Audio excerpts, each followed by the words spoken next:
Hi, I'm Melissa, and Gerd and I are here to give you a few thoughts about what we had prepared. Let me start again. So, let me tell you just a little bit about Garrett and myself. So, the two of us have been sailing since we're kids. We've sailed many of the world's oceans around the world, but we we the, the whole Northwest Passage aspect was a new challenge for us. There may be many people in the audience that are much more experienced than we are, Victor being one. But we're here just to tell you a little bit about our thoughts as we prepared for the Northwest Passage. Um, Telling you a little bit about me, I'm a scientist. I've sailed more than 50,000 miles across oceans. Garrett is a more experienced sailor. He's a commercial mariner and also comes from a marine engineering background. So it's a fairly unique perspective on not just the transit of the passage, but also the preparations we made in building our boat Thor. Yeah. Oh my God. So yeah, let us. Yeah, this is now our Thor we came up with approximately 10 years ago. For me, coming from an engineering background, the real challenge started really designing the right boat that could do it with just the two of us. That was a very important thing for us on board. And but really, in the end, it's everyone who has to design his own trip. If you buy a production boat, or if you see on the other slide, there are actually a couple of chaps that went through the Northwest Passage on a Hobie Cat, and over a couple of years, they did it very successfully. We have split this presentation in a couple of segments, as you see here. And let us start with the most important thing. And that is that in the Northwest Passage, you really need to have very good seamanship. If something goes wrong, it will go horribly wrong.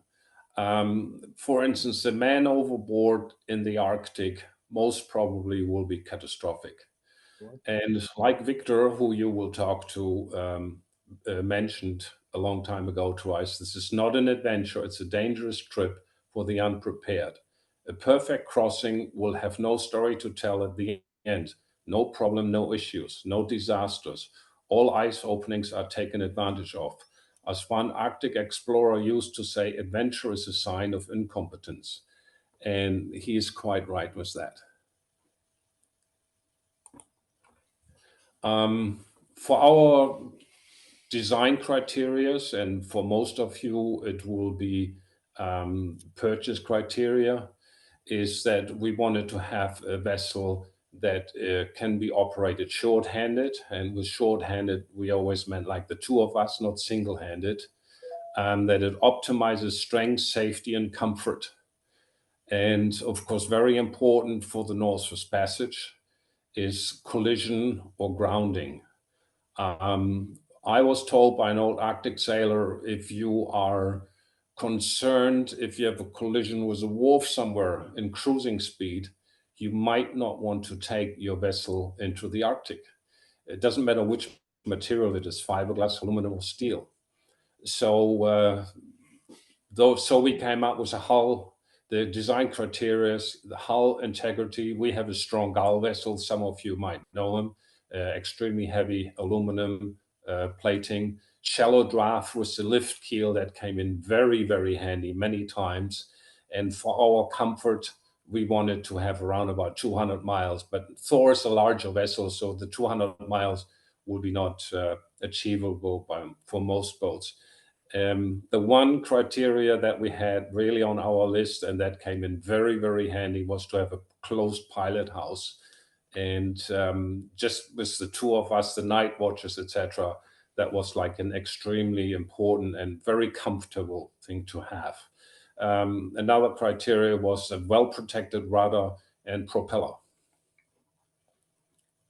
And yeah, so this is kind of what we came up with. It's a strong gull vessel. It's a French design, Gerd design, and we stole basically the design idea of the Beowulf for the deck. Underwater, she has got a lift keel that is here on this photo, completely pumped into the hull, with a very well protected propeller and a strong rudder protected by skeg.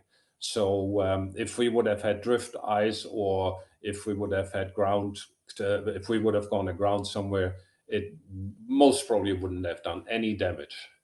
And yes, of course, we also had 4 watertight bulkheads and, you know, an oversized rig. The lift keel for us was hydraulic because it's a little bit larger vessel. So anyway, so that were our basic ideas that we think are very helpful for a good high latitude vessel. Another very important thing, of course, is the deck safety. You know, we have, as you see, a solid pipe handrail, not just a wire. It's kind of like in hip height. We always carry flat safety ropes for the safety harness. And like, you know, man overboard in the Arctic will most probably end up catastrophic. So you really want to make sure you keep the crew on deck.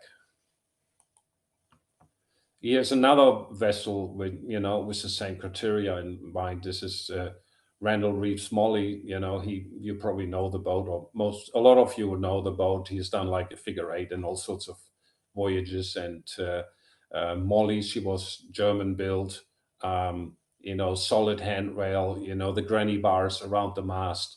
And for him, it was, of course, very important because he did a lot of his voyages single-handed. Yeah, and here now is a little bit of a clip we put in here that you understand what could happen, right? This is fine tolerance. Most of you probably have seen this clip. She was pulled out of the ice by the Canadian icebreaker. And would your boat survive treatment like this? This is the great question. And even so, we had not as much ice on our trip. There were boats that, you know, were just 10 days earlier that were caught in the ice. We had boats this year that had ice collision, bow on solid ice collision, but they were all metal vessels and survived without any problems. Where I don't want to say now necessarily that you need a metal vessel to do the Northwest Passage. There are some very, very strong fiberglass vessel out there as well. But I don't know, or we don't know personally, if we would have, if we wanted to do the Northwest Passage in a light displacement vessel. Yeah, this is a bit more of that. We cut that away. Okay. Design features we found most important for the Northwest Passage. So for us, the daily run under engine was a great thing. We have 260 horsepower on board, and we can do 200 miles a day. Like I said, most boats probably wouldn't have that, but you also need an engine you can work on, but we go into those details later. You need redundancy for everything, really, for the autopilot, GPS, communication, etc., because failure in any of those points will jeopardize your trip. There is no West Marine around, or there is no towboat US anywhere near. The Coast Guard will bail you out. They might, if it's too far away from civilization, they might just take you off the boat, and you have to abandon the vessel. But again, you really need to have the redundancy on board.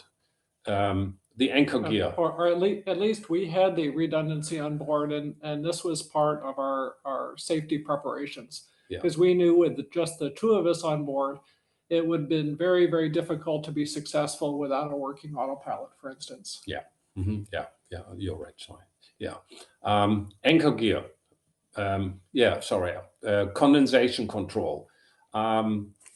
Being in high latitude, we were operating very close to the freezing temperatures, so condensation will be a problem. So you need double glazed windows. You should try to double glaze, or put some foil around your hatches that you don't have direct air contact with hatches or windows, because it becomes very moist and very uncomfortable. Even in the bilges, like we are 4-inch insulated down to the water line, but we hit some water in the bilges, and to keep that out, actually, we just ended up putting rolls of toilet paper into the lowest point once a day. And don't laugh about it, but it worked great, and it kept the bilges dry all the time, because the last thing you want, that it keeps circulating through the vessel. Anchor gear, super important. Here, for instance, this is Burnett Island Inlet on Devon, and we had to anchor off there for 1-2 nights. And the first night we had like huge bullets coming down the hills. It was very windy. The anchor didn't really drag. We have like a 2 sizes oversized anchor on the vessel. So you need to really be prepared to to be able to anchor even in poor holding ground. Another little bit difficult thing is to interpret the charts. First of all, the charts are not super accurate. Even the modern GPS electronical charts are sometimes off by quite a bit. And here, for instance, now we have an older chart. We were lucky to get some charts on board from Clive and Angela, and we did a little bit of exploring. This is now back in Greenland, and you see the information on those charts. You have basically where the fishing vessel go through, and for the rest of it, they give you the islands, and that's it.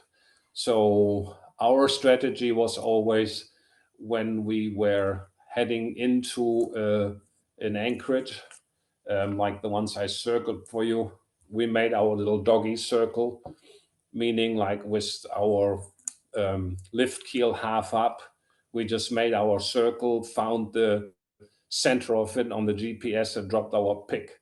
And that way there was no bad experience or bad surprise should the wind or the current change during the night. Like I said, you cannot 100% rely on the GPS data, even where the GPS data is there.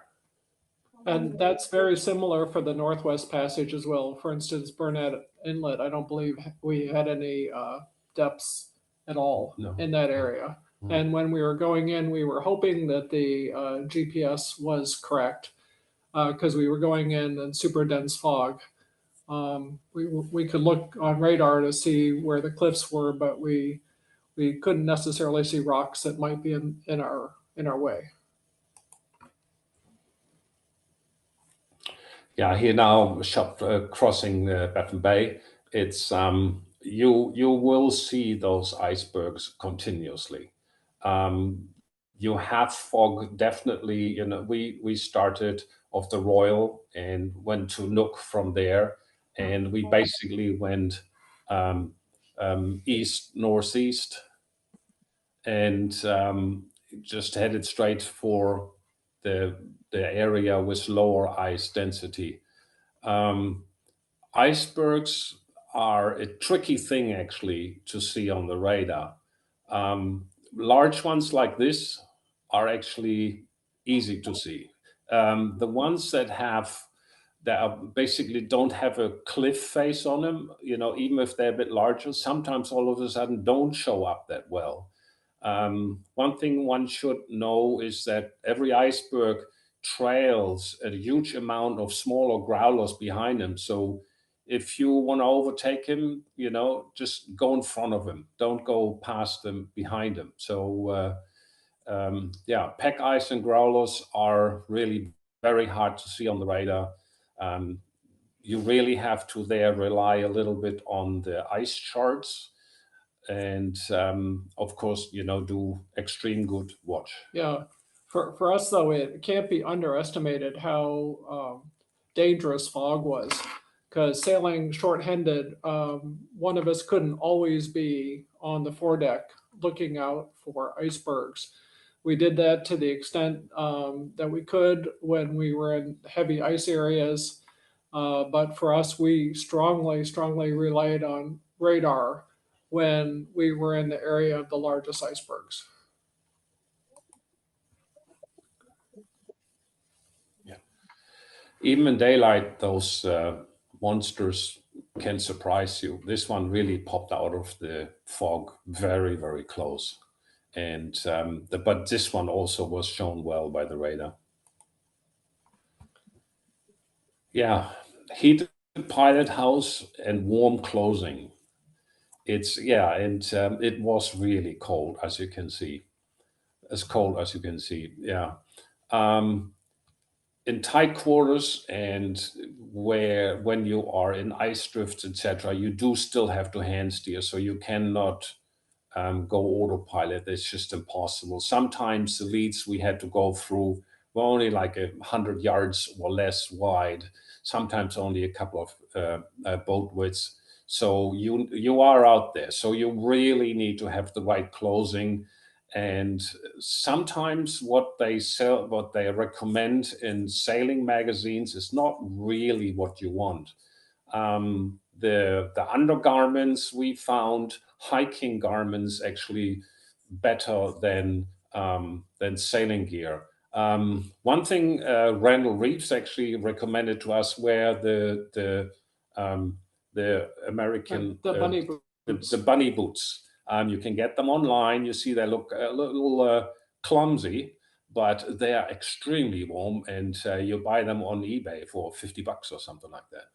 They're a military issue and double, triple insulated. Double, triple insulated. You can blow them up like with air if you want more comfort. And yeah. Yeah, well, we were very fortunate though. It was just a number of days where we had to be outside. Most of the time we were cuddled in the pilot house. Yeah, self-sufficiency was key. Keeping the engine going, absolutely a priority. We all talk about sailing through the Northwest Passage. Well, if we would have sailed through the North Passage, we probably would have taken a few years like Amundsen. It is not a sailing trip. We have done some sailing. We have done quite a bit of motor sailing, but if we would have lost our propulsion, if we would have lost our diesel engine, we most probably would not have made it through this year. So you really need a good spare part list, starting with things we most of the time don't have on board if we go normal cruising. So the starter alternators, injection lines, and the lines we had one injector on board. You need to be able to pull injectors out. So you need your injector puller. They don't just come out on itself. The belts, we had a propeller. We had the damper plate or thrust plate, some call them. That is the plate actually that sits between your gearbox and your flywheel on the engine. So that is the one that gets damaged if you have ice impact on the propeller.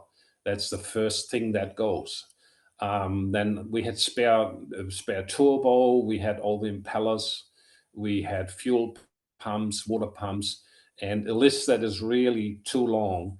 But of course, we had a spare prop actually on board as well, just bolted to this transom. If anybody has questions later on or another day, you're more than welcome to contact me in the next few days or so. Not that we know everything, but we really worked on this subject for quite a while. So contact me. You're more than welcome. Yeah, the curious thing with all these spares is Gerd also had a full shop aboard our vessel to be able to deal with whatever would happen here on the engine. Yeah, seamanship. A little bit about mooring in the Northwest Passage and Greenland. It's kind of like the same. So this is now a nook here. We tried up on the pier head, and this looks rather comfortable, but there were big bolts sticking out, and even on our well-built Thor, we had quite a few scratches, and dents in the rubbing stripe. So you need long lines. You need big fenders, like big fenders, drop fenders, teardrop fenders. Here now, the next morning, all of a sudden the situation had changed. It was like an onshore breeze. It wasn't too strong. It was only like 25 knots. Overnight, actually, a big iceberg had come into port as well. As you see, it started to break up. There are a couple of little bits of ice around us.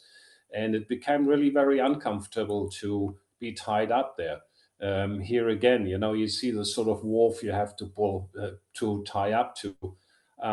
In Nook now, there was a ladder, but in most ports, there are like in ponds, there's no ladder, and like nearly through all the ports, or wharfs, I should say, not ports, in the North Passage, they don't have ladders, and quite some tidal rise.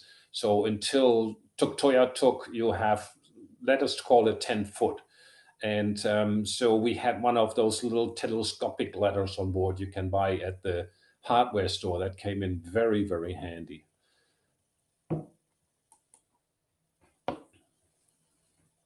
Yeah, the good old question that occupied us for a long time is the diesel problem. You read a lot about boats that had problems, injector problems, fuel pump problems, etc. It's true, you have to make sure that you get the right diesel. But first, how much diesel do you need? For us, having a 200 horsepower plus engine and very large tanks, of course, we could not fill a jerry can. That was impossible. 500 gallons to fill up by jerry can just takes too long. So we needed the fuel truck. You have to acquire about like your minimum orders. Some fuel trucks don't come under a certain order, so you will have to team up with other boats. Most places, all places actually, up in the Arctic and Greenland, the diesel gets sold by the co-ops, and available is heating oil or Jet A or standard diesel. So heating oil basically is what we got everywhere, and it's great. It's not a problem at all. You can just burn it into your engine like diesel. It is, from a chemical point of view, diesel. Deutz, for instance, recommends now, if you have like a very, very high quality diesel or Jet A, that you have lubricity. It's just an additive, what is actually in very high percentage that gets put into the fuel. Other manufacturers recommend other additives, but we had enough on board to take one full tank load of Jet A on board. That would have been it. But, we were lucky. We got diesel everywhere. That was not a problem at all. So research your situation with your engine, Jet A, and fuel quality. And again, if you have more questions, contact me here or there. Oh, yes, one thing I nearly forgot here. The fuel truck problem is that most of them have rather large nozzles. And on Thor, we have big fillers. It was not a problem, but we had boats alongside where it did become a problem. You should have the right funnel on board, or build yourself something, or have an adapter that you can, 1.25 inch thread that you can actually lend to the fuel truck, that he can put it on his hose end. So you need to be a little bit prepared there. Otherwise, it will end up in a big mess.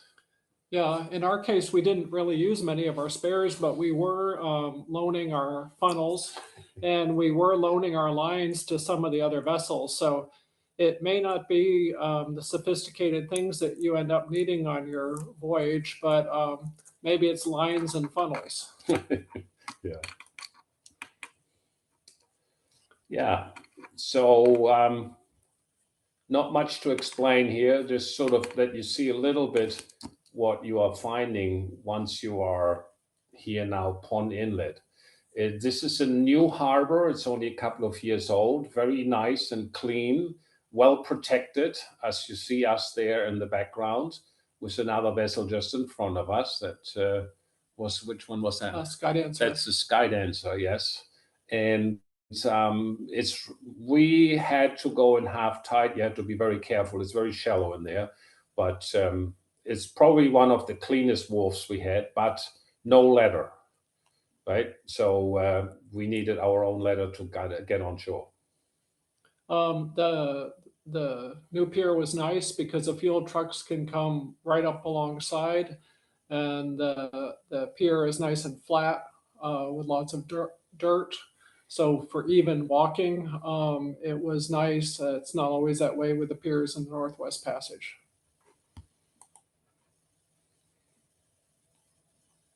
So this is Cambridge Bay. Once again, same kind of pier situation, relatively small, used by local fishing boats. This is some of the Northwest Passage yachts tied up there. Once again, no running water, no electricity, no ladders. In this case, there are large holes below the pier in the pier that I don't know. We're sort of 5 feet deep. So it was quite a climb to get on and off the boats. Yeah, basically the center of the pier had washed out in a big gale. So you had the carcass sitting there and you had to make your way across. Yeah. Just a little bit about reprovisioning. The larger communities normally have 2 co-ops. They have quite good supplies, actually. We were very surprised. A lot of fresh produce. Food is very expensive. So whatever you can buy in Canada, buy it there. Greenland is still reasonable, but the Northwest Passage is very expensive. Also, the supermarkets really don't have enough supply, especially in fresh food, to sell bigger quantities to yachts. They really don't like it when you go in there and buy them empty in apples or letters or whatever. Think of the yachtsmen who come behind you. You just want to be a little careful with how much you take of that into your shopping cart. Yes, and of course, alcohol, for those who like to drink a glass of wine or so, is viciously expensive in the northern part. And of course, yeah, most communities are dry. Those ones that do sell alcohol. So if you like a glass of wine every once in a while, bring it with you.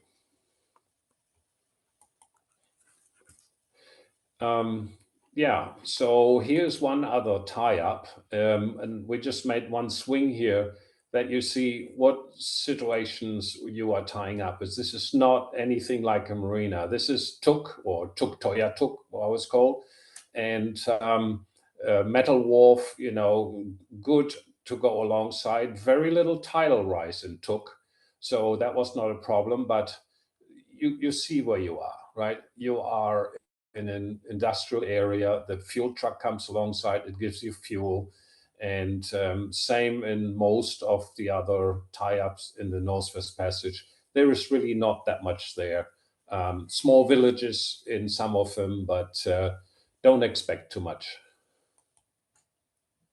Oh, sorry. Special, yeah. Okay. So this is the next segment where we start talking about route planning and navigation, which were other key parts of preparing for the Northwest Passage. So on the passage, we made use of all available data. We did read, we did learn, we did talk with many, many people before. Like I said, we are not the Northwest Passage ice experts. You will talk to Victor or Tom later on about it. But very important is real-time communication. There are other communication medias there like Iridium or even others, but we use Starlink, and even so there were very few satellites around in the Arctic. We had no problems at all, really. Every once in a while here or there, the communication broke down, but in general, it was just perfect. The ice report on demands from the Environment Canada came in very helpful. And if you use other medias to transfer them, you will have to cut them down. With the Starlink, there were just complete files. We didn't need to cut anything. Our backup actually was the Iridium Go. We also had that then connected to predict wind with the tracker. But if we would have had to transfer the ice files on that, my sister-in-law, Melissa's sister, was here. She was all prepared. She would have had to cut down the ice reports for us and send them out then the different way if the whole Starlink thing wouldn't have worked out. Yeah, here our route. We basically, this is the old route map, so we kind of didn't start in Florida here, but we started here, yeah, you know, at the Royal, made our way over to the Royal, and from there then to Nook, up the Greenland coast, across to Pond Inlet, and then through the Northwest Passage all the way to Homer.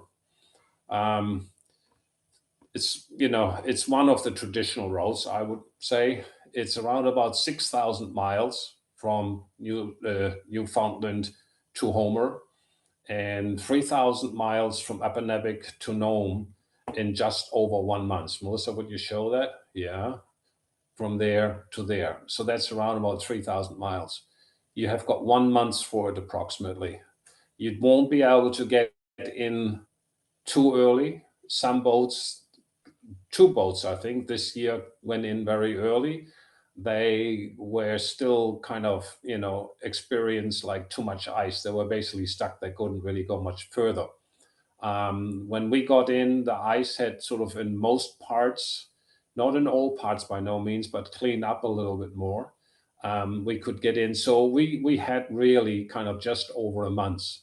And you can imagine the pace you have to go to make it then from Upernavik to Nome, 3,000 miles, and you just got like, you know, 4 or 5 weeks, maybe 6 weeks for it. It is quite a marathon. Yeah. Before really deciding to undertake a Northwest Passage, one of the things that you and your crew should think about is if you're real tourists. I'm a tourist-like person. I like sightseeing. I like cruising. Northwest Passage is not the place for that. Not at all. It's really a fast-paced endurance trip for you and your vessel, and so you need to get that out of your system right away because if you're a sightseer, this is not the trip for you. One of my criteria is because I really dislike bad weather was to make sure that we got out of the Gulf of Alaska as soon as possible. So by getting through the Northwest Passage within sort of a month and a few days, we were also able to expedite getting our boat to safety down in Homer before the weather became too shocking in the Gulf of Alaska. So there are lots of constraints on your time, and thinking about what those constraints are and getting your timing right is one of the key aspects of preparation for any Northwest Passage trip. Yeah, you're definitely right there, Melissa.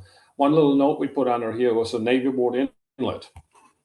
Melissa, can you show where that is? Yeah. Very interesting. We anchored up there in a couple of places, but it's supposed to be closed for yachts from 2025 on due to native hunting. What comes out of it, we don't know, but just be aware of it.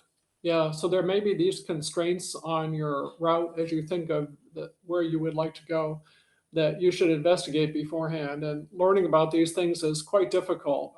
Actually, to learn about Navy Board, you may have to consult with some of the local communities in Pond Inlet. Or Canadian, yeah.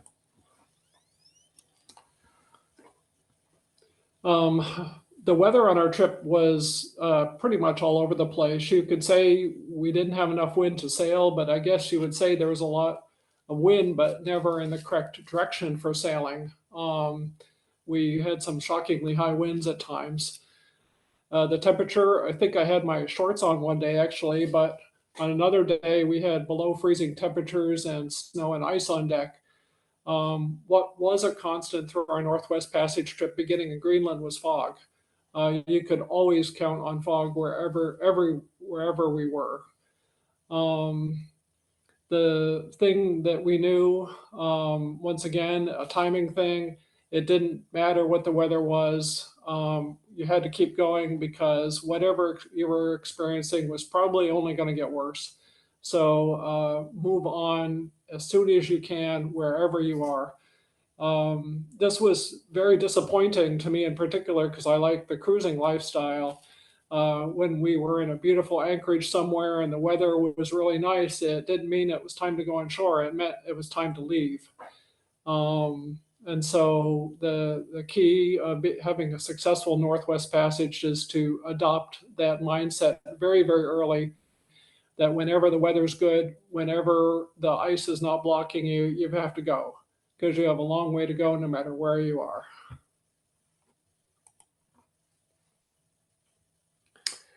Ice knowledge is very important.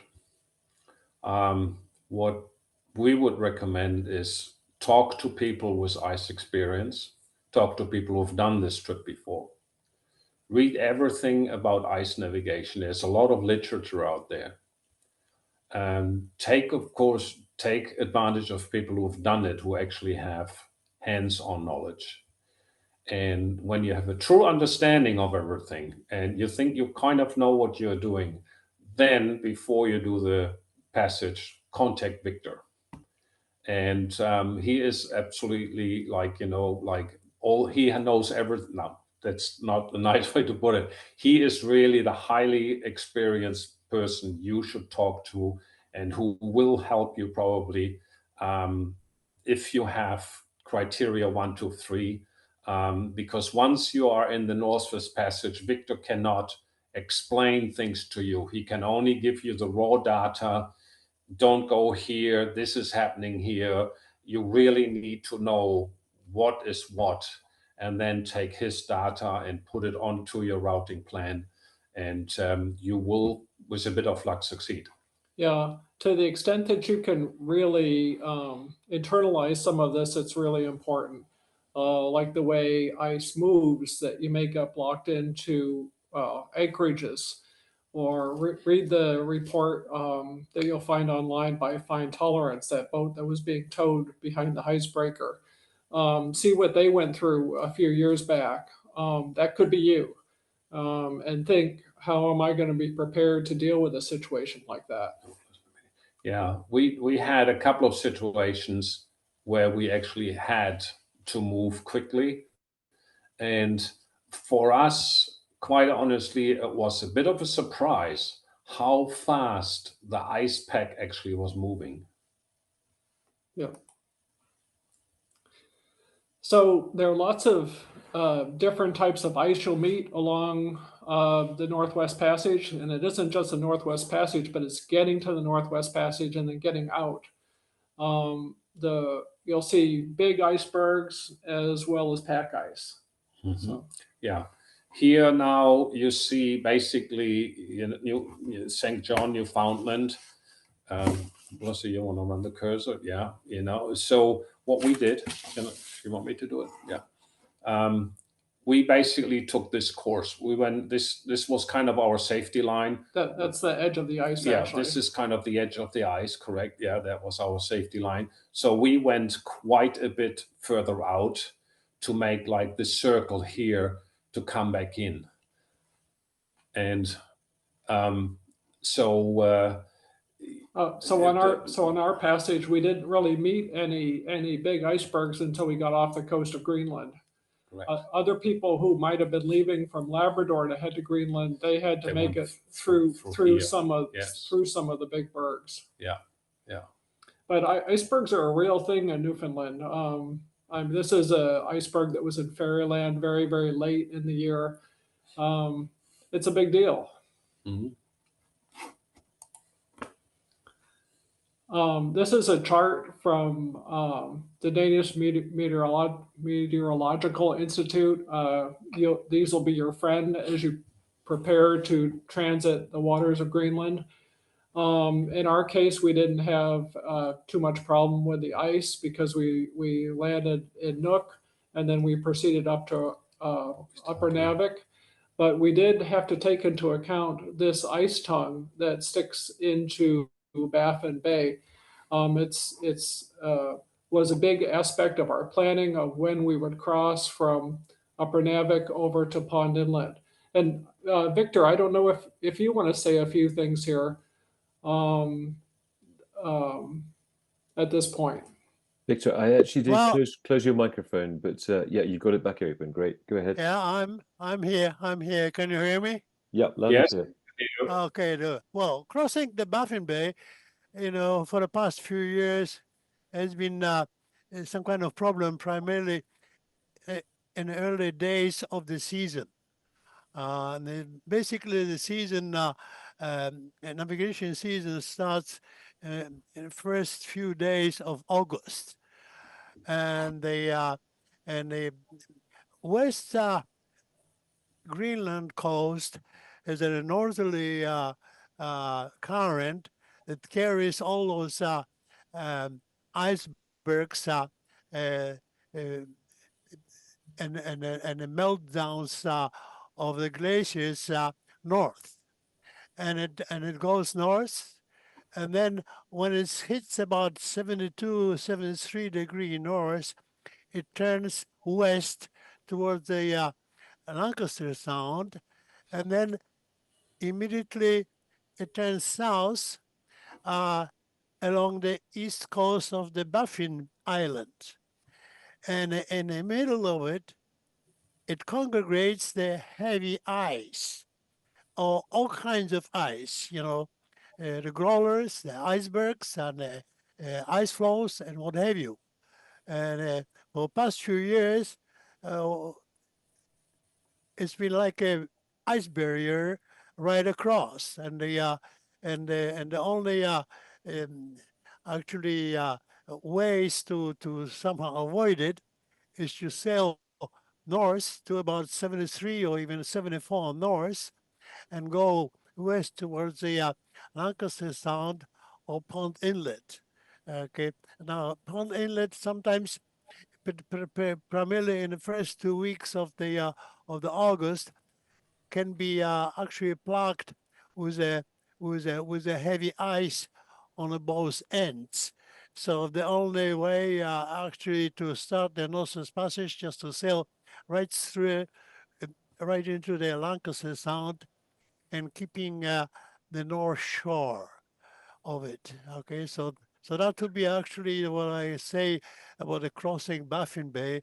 At the beginning of the season, for those that are heading west. With those who are heading east, and they will be toward the end of the navigation season, and most of the ice will be gone over there. So that's all I can say actually about the Baffin Bay now. Okay, good. Yeah, so when we crossed from Upper Navik over to Pond Inlet, this ice tongue had largely melted away, so we didn't really have to worry about this. But the icebergs that had come from the north that were coming down the coast along here, this had no more pack ice, but there were very large icebergs, And a lot of them. and a lot of them, and a lot of moving ice moving toward us, blowing down from the north part of Baffin Bay. And once again, operating in very dense fog, our radar was essential to try to stay away from these large bergs. Sorry, what time of year was that? Sorry, that was the first week of August. Can you go back? Thank you. Let's see. I'm trying to figure out how to go back. Yeah. Yeah. That was the first week of August when we crossed.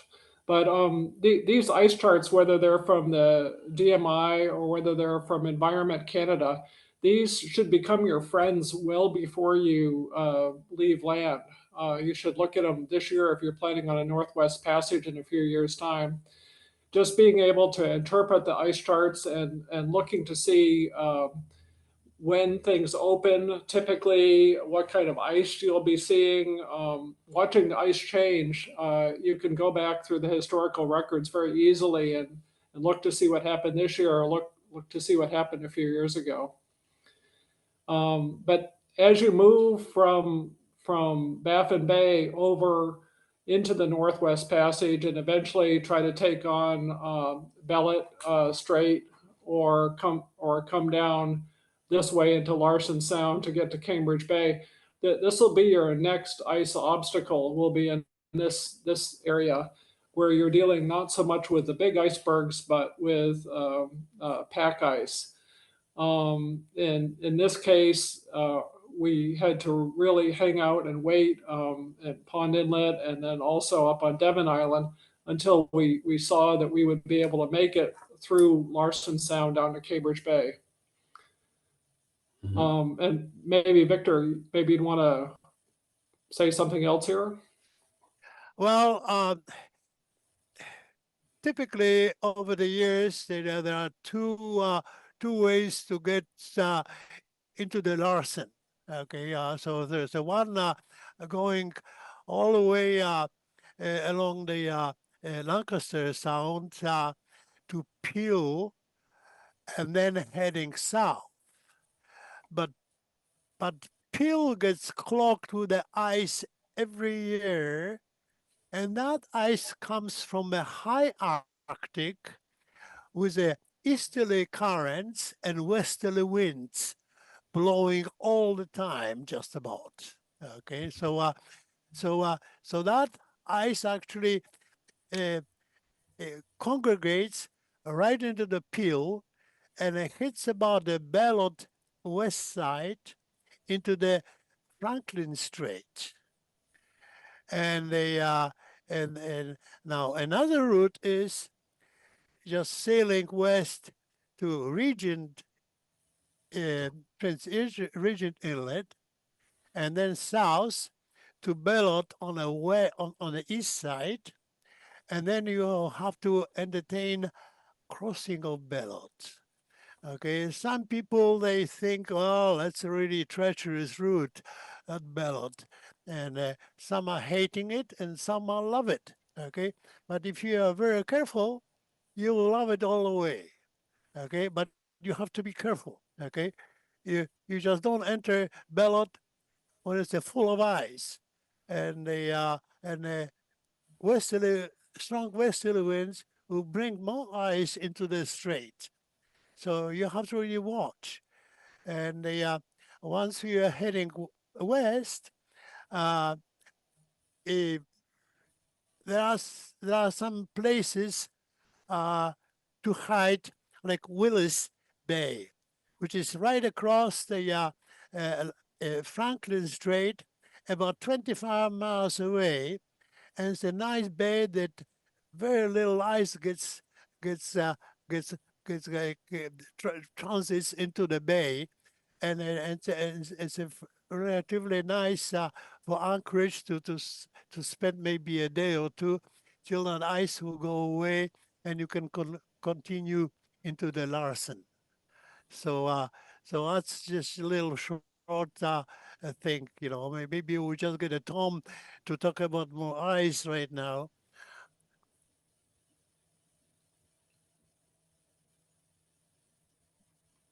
I'm sure. Hi everyone. Yeah, these charts come out. What you're looking at is a regional chart from the Canadian Ice Service that comes out on a weekly basis, and then for the actual passages that are being navigated and where Coast Guard is present, those ice charts come out on a daily basis. So far, the winter has been light. Temperatures have been light across the Arctic. There is no fast ice right in the central Arctic, which you would normally expect at this time of year, which means that breakup is not going to be delayed, and things look to be light at this point. There is a forecast that comes out in June or late May, but if you have any questions, please turn to Victor, and I can pass on information on any ice questions either now or closer to the navigational season. Thank you, Tom. Simon, are we back on the microphone? Yeah. I'd just like to give one last comment here to this slide here. When when we went through Ballot, we had no real problems. We had ice as we passed, once we had passed Ballot, but only 2 days before, a French Garcia, I think it was, tried to go through, and the ice was so dynamic and it was so bad that they actually were lifted out of the water and kind of put onto an ice floe in quite an angle. And the whole thing kind of didn't end up catastrophically and nothing was damaged or so, but they were lifted up. So, and there was only a 2 day difference between 2 or 3 days, most how much more, yeah, between the two passages. So it's really, like Melissa was saying earlier on, when the ice is good, when the weather is good, go for it. Don't wait. Can I just interrupt there briefly, Gerd? Well, you say that the boat was lifted out onto the ice. That's presumably because of the tidal current. How strong are the tides or the currents in Bella? Oh, I think they go through there was up to 3 knots, right? Yeah. Um, Okay. Sometimes even more so. Yeah, Right. sometimes even more so, but with standard tides sort of around 3+, yes. Yeah. And that, of Yeah, course, maybe, that, of course, is where a boat was sunk 6 years ago, wasn't it? The Argentine OVNI was sunk in Bella Strait. Yeah, I think the currents can get up to closer to 5. yeah, it depends on what, but. Yeah. Mhm. Oh, sorry, I went the wrong way. So this is our route. If any of you are interested, we have a tracker which has a mini blog with some of the highlights of what we were seeing along the way. You can see where we made stops. We made very, very few stops on the way. We basically followed the principle, when you can go, you go. And they're very, very long distances here. Eventually made it, of course, over to Homer. Yeah. And once you leave Toyah is just one last large vlog, right? Once you're here, once you leave Toyah, there is not much here. There are a couple of, we have some oil up there and, a couple of places where you could anchor off, but there's not much shelter. And it's basically a couple of 1,000 miles before you hit the Elliotts. So even after you leave, though, Tuck, you're not done with the ice. Another set of ice resources you should become friends with are the U.S. ice charts. You can see even this one, which is for late September. There's ice here. You'll be coming for a Northwest Passage transit. You'll be coming around here, Point Hope, and continuing south. And I remember one of the boats that was traveling through the Northwest Passage in our season actually found some of this ice. The hard way. The hard way. So ice changes, and you're never out of the woods until you're on the hard somewhere. Victor, you want to say something? Well, we didn't really touch very much about the Larsen. Larsen has his things traditionally, historically, many stories written and many films made about, the ice and the hiding over there on the problems and what have you. Okay, so as of maybe I'll just say something. What was last year in 2024? James Ross traditional route to Joe Haven, which most of the sailors really want to visit, was basically packed with the ice, and there was no way to reach it while heading west and heading east as well. So in that scenario, the only way actually to continue is to pick the Victoria Strait right through Larsen onto the closer to its west side.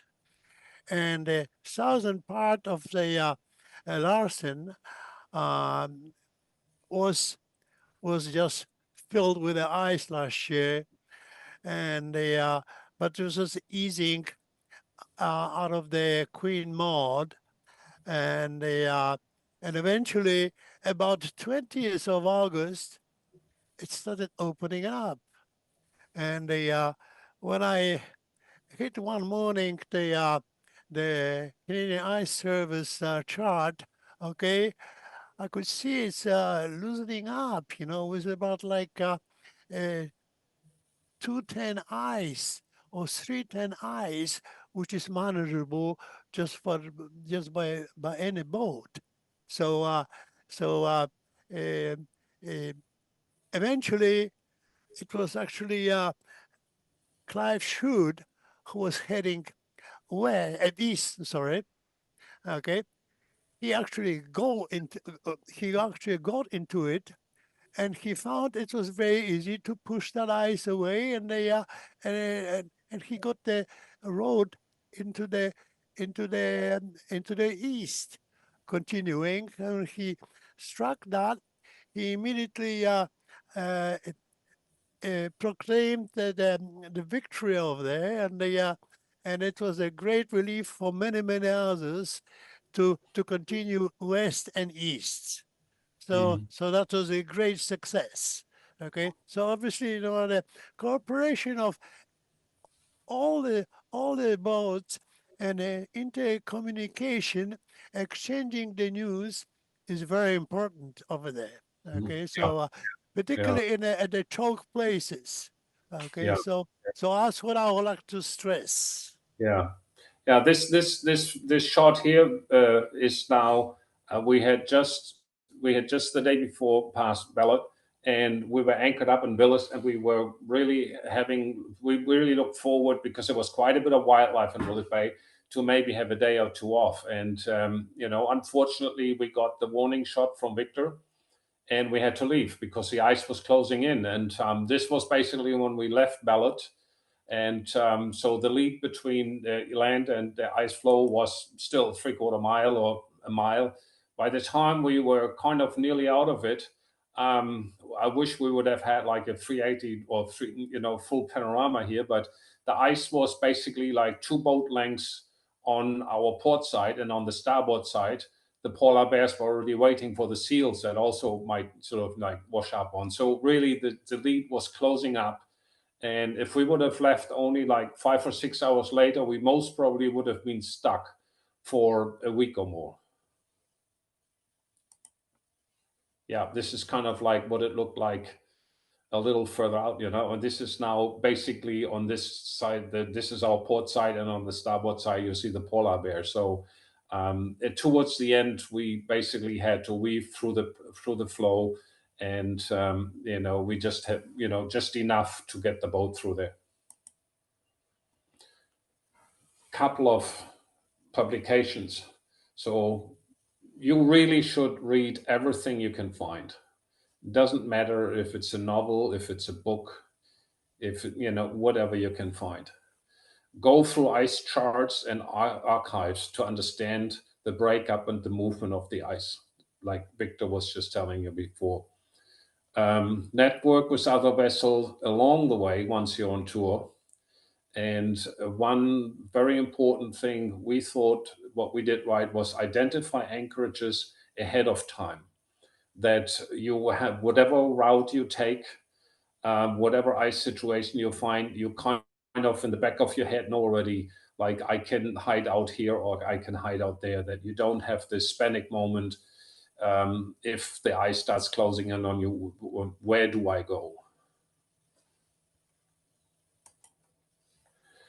Yeah, Arctic culture and lifestyle. This is now the other side of it.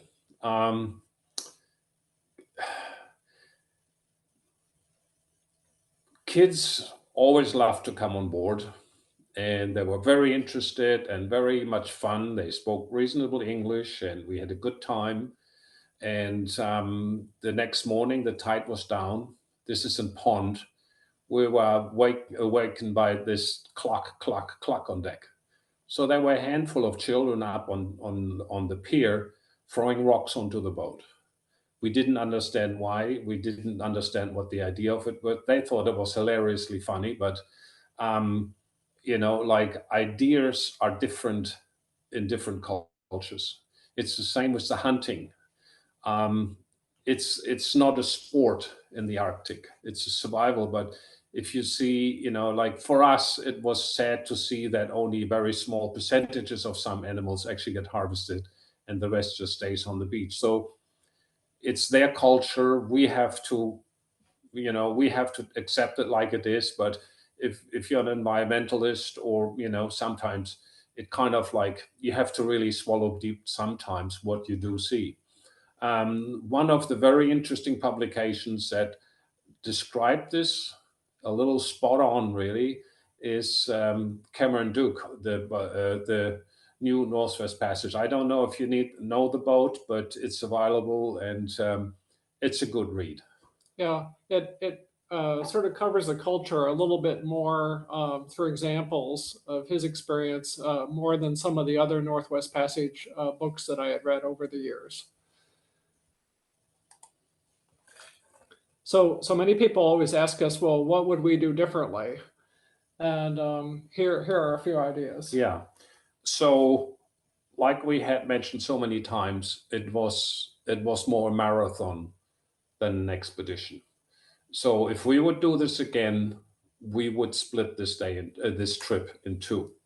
We would do Greenland. There's a lot to see in Greenland, a lot to explore. You can spend an entire season. You could spend several seasons in Greenland, and it wouldn't get boring. So I would go to Greenland. I would either overwinter or go back to Canada, whatever your plan is. But I would really try to make this Northwest Passage trip not in one hit, the Greenland and the Northwest Passage over to Alaska. Outboards are a little notorious, wherever you are, but ours always gave us trouble. So next time we would definitely have a second outboard there. It seems to be with two strokes that the cold weather, the temperatures don't do well with outboard. So, just an idea. Rifles. So we had a rifle on board. We never used it. We took it on shore for the photo op, but that was about it. We did do some walks on shore, but we never really had the feeling that we needed a rifle. We basically just gave ours away on US territory where it was legal. We know of some yachts, actually two definitely, that basically just threw their rifle overboard before they came into the US, because for non-US vessels, it is very difficult. A lot of paperwork to carry a rifle through. If you actually go through the Northwest Passage east to west and you want to go south and through Mexico, don't even try to have a rifle on board. So it looks cool and it does good on the photos, but if you are not a big hiker, you don't need a rifle.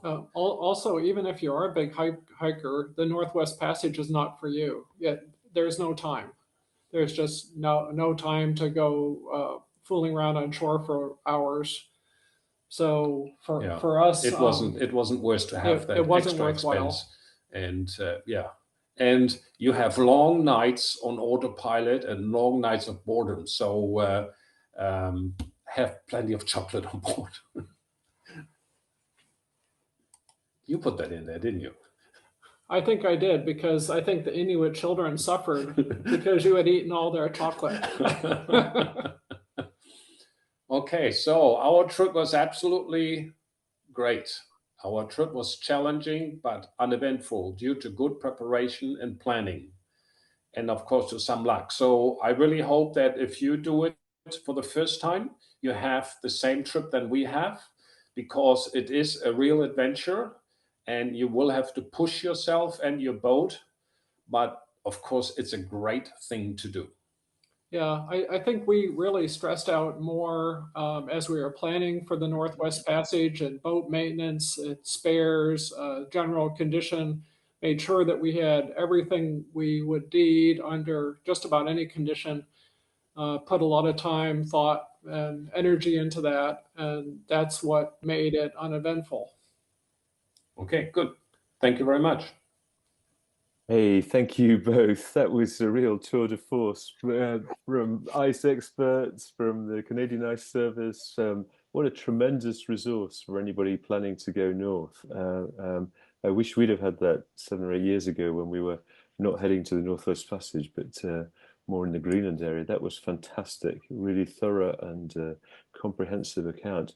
I'm going to ask people to start putting their hands up electronically or to put questions in the Q&A, because I'm sure there are going to be plenty for Gerd and Melissa, and for indeed Victor and for Tom. So Gerd, do you want to unshare your screen so that we can get your full portrait on the screen? That would be great. I'll ask people to put hands up. While I'm waiting for hands to go up, I've got some questions that occurred to me along the way. First one is for Melissa. Melissa, you say you're a tourist. You like hiking. You like good weather.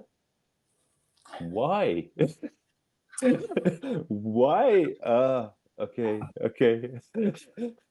No words, just pointing at one person. This is your marriage vows. Well done. Congratulations. Say no more. I will be paying for it for a long, long time. I'm very glad to hear that, sir. I'm very glad to hear that. So I'm just going to do some juggling with my screen so I can see what people are asking.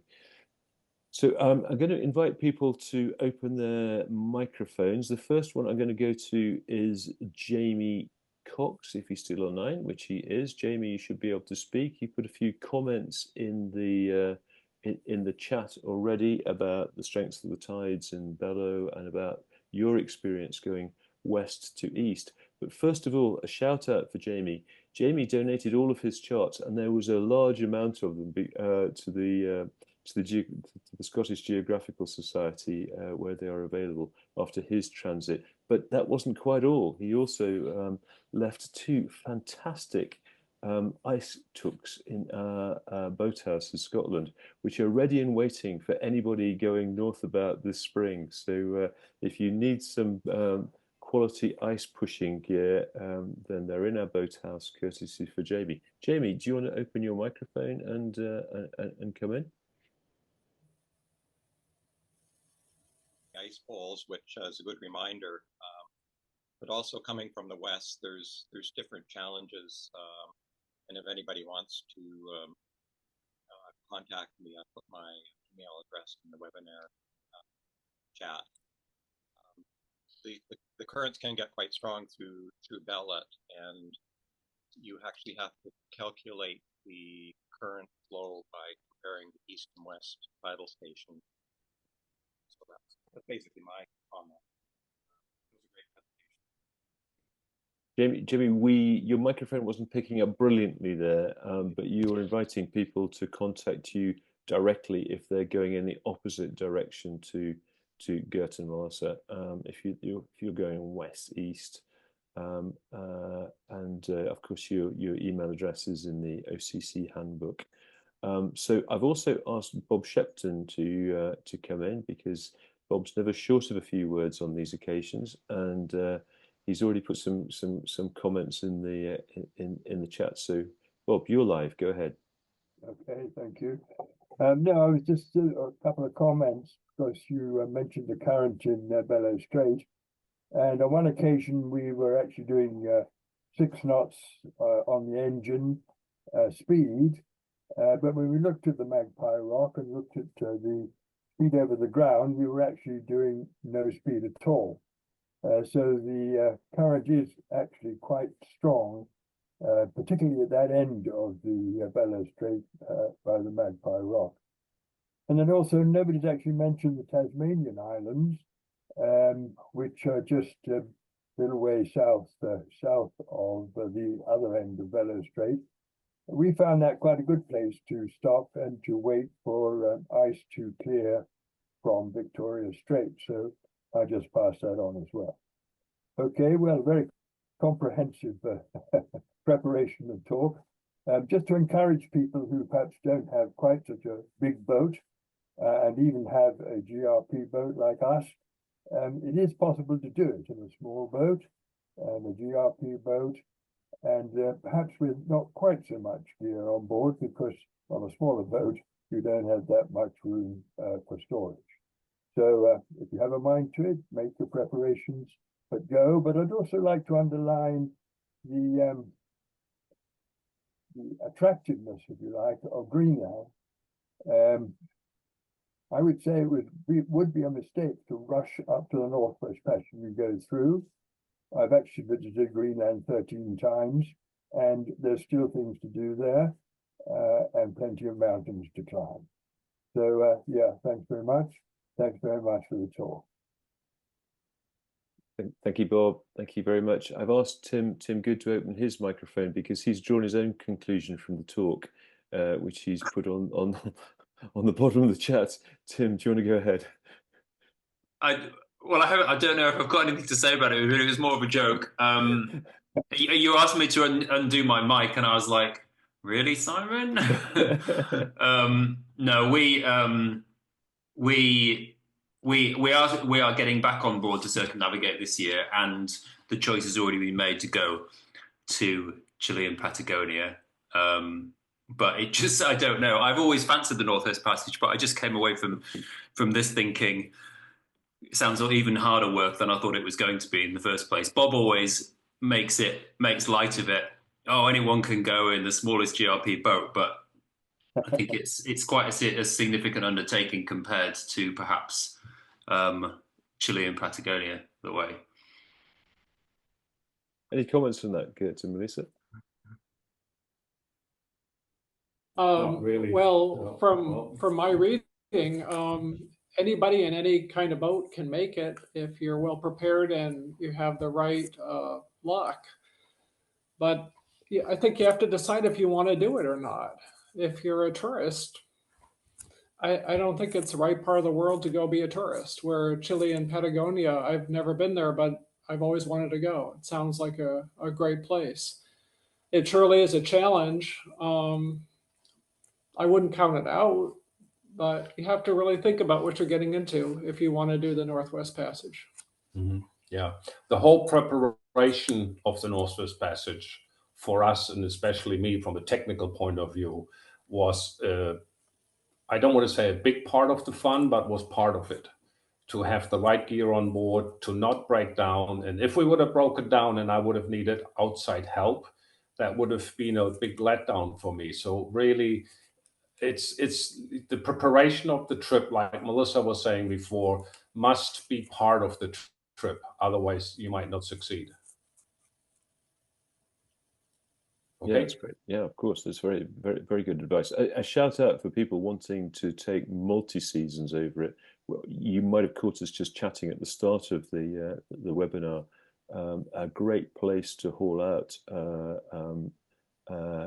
at the end of the season before you go through, of course, is Asiat in Disco Bay, which can take boats up to 100 tons, even bigger than Thor. And they have rudimentary facilities there, but they have a very well-stocked chandlery, and you have to prepare your boat for down to minus 40 degrees C, which is, I think, is the same as minus 40 in Fahrenheit. But a great place to stage your boat to go through the Northwest Passage the following year, which gives you all the time to cruise the west coast of Greenland. But of course, the east coast of Greenland is much better still. So yeah, and wasn't one boat taken out this year in Tuk? I think last year, What was it? Seabell, or was it last year? Yeah, and Toya Tuk. Yeah. Yeah. Okay. And people overwinter too in Cambridge Bay. The Bainbridges overwintered in Bainbridge Bay a few years ago, and I think Polarbound is overwintering up there this year because they tried to do a double crossing of the Northwest Passage in one season via an even more obscure route. Victor, do you want to just comment on Polarbound's route last season? Victor, are you live? Oh, well, okay. Who is Dave? Okay, he had some fuel problem last year, and he basically and plus he had some immigration problem with U.S. Landing in Alaska, or what I understand. I didn't have really any contact with him for actually for a couple of years, okay, because he prefers to do it on his own. Okay, so anyways, so he eventually and decided to winter in Taktayak on shore when he was pulled by the dozer on a beach. So so that's the only way you can do it over there. And and uh, and the people over there, they are they are very well get used to those things. So that's the way it thinks. And he's supposed to now head back home through Greenland. So that's the way.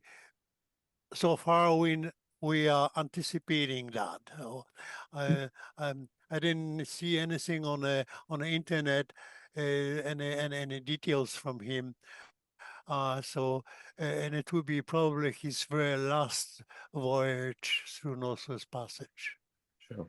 I should maybe add that that's so he's still there practically, and that's his 10th crossing. Yeah, gosh, amazing. So it's a lot. I just want to give a shout out for some of the forthcoming webinars that we've got coming up. I noticed Jimmy Cornell was on earlier. I think he may have dropped off now, but Jimmy Cornell is going to be speaking on a couple of weeks' time about the his high latitude challenge, which seeks to encourage boats down to both Antarctica and through the Northwest Passage. So that's coming up in a couple of weeks' time. Next week, we have Food Afloat with Annika. And then we have our last webinar of the series will be a talk by Adrian and Peter on the Pacific Northwest, the region south of the area that was talked about by the crew of Flora before Christmas. So we're coming to the end of our winter series. It's been quite a long series. Has anybody else got any questions for Gerd, Melissa, for Tom and Victor this evening? There's a question up. I'm not sure. That's Ben. Ben, do you want to go ahead? Yeah. Thank you for the invite, Victor, and thank you for the information. It's fantastic to hear and see the images and check it out. I am not planning on transiting the Northwest Passage in 2025, but I was up in north of Nuuk last summer on my vessel, which is a 48-foot steel Roberts, and I am planning on getting up to Resolute and Pondimit and those sorts of areas in the coming summer. So I will be in the area. So this is fantastic and very helpful. Quick question or two for Gerd and Melissa. Did you have a forward-looking sonar? And if so, did you find it useful? No, we did not. No, we did not. Yeah. We were thinking about it, but the forward-looking sonar is actually extruding out of the hull quite a bit. Yes, Not quite a bit, but it is. And we looked at it at the boat show, and I doubted that it would survive an ice collision. It would, because it is really there, and you might be able to weld some protection around it, but it's extremely exposed if you have ice contact. I can attest to that firsthand, because I installed one in the spring last year, and it works beautifully on the transit up. And for the first 2 weeks in Greenland, it worked great, but then stopped. And when I returned and looked at it, it had been cleaned, sheared right off. Sheared right off, yeah. So you're absolutely right. Yeah. So as a tourist, that whole area, Pond Inlet and Lancaster Sound, Devon Island is incredible. I would have loved to spend several weeks there. The wildlife and the beauty of this barren wilderness and glaciers, it can't be beat. It's incredible. Yeah, that's part of the drive for me. Certainly, I have some crew who have a need to or desire for science and various other reasons to get to Resolute and back. So that's kind of what we're looking at, is a run from Yeah. a delivery to Nuuk and then north to get around the ice gyre in the middle and then across the pond and over to Resolute and back again. I'm based in Halifax, so we'll head that way. I noticed that's the first picture I've seen of the nice wharf and pond. That looks great. What's the you mentioned it's very shallow. Do you remember how shallow? The vessel in front of us, this named Skydancer, 13-foot draft, Yeah. it was able to get out with our assistance at high tide. Okay. So there's a fairly narrow channel near the pier that you could go in, but you would run aground if you're over on the rocky side. If somebody's in there, people will help you. But Cool. look for high tide. Every inch of water is helpful. But they were okay inside. Yeah. They didn't bottom out. Okay. Yeah. They have big research vessel coming in there for refueling. Oh, okay. So Great. Well, that's all I had. Thank you very much. Very, very interesting. I'm going to go read all of your various blogs in more detail now. Thanks very much. And with respect to the forward-looking sonar, we removed ours before the ice hit it. Reese wants to come in. Reese. Hello. You said you had a spare propeller on the boat. What was your plan to change that? Did you have dive gear, and would you recommend doing yes, that? we have a wetsuit on board, and I had a pony tank on board. I was not looking forward to having to change it underwater, but it would have been possible. Okay. Yeah, we also figured our boat with the lift keel is very shallow draft. We're only 5.5 feet. So if we could find enough tidal range somewhere to pull it up on shore, we could have done that. We have a very, very, very flat bottom. And so we can sit on shore very easily. Okay. Yeah, our friends on Destiny and Andrew and Janice, they did exactly that. They tied up alongside a dock, dried partially out, and changed the propeller quickly between tides. It would have been much preferred to be partially submerged rather than completely submerged. But for Thanks very much. Brave to do it in a wetsuit though, Gert. We always carry a dry suit for such things, but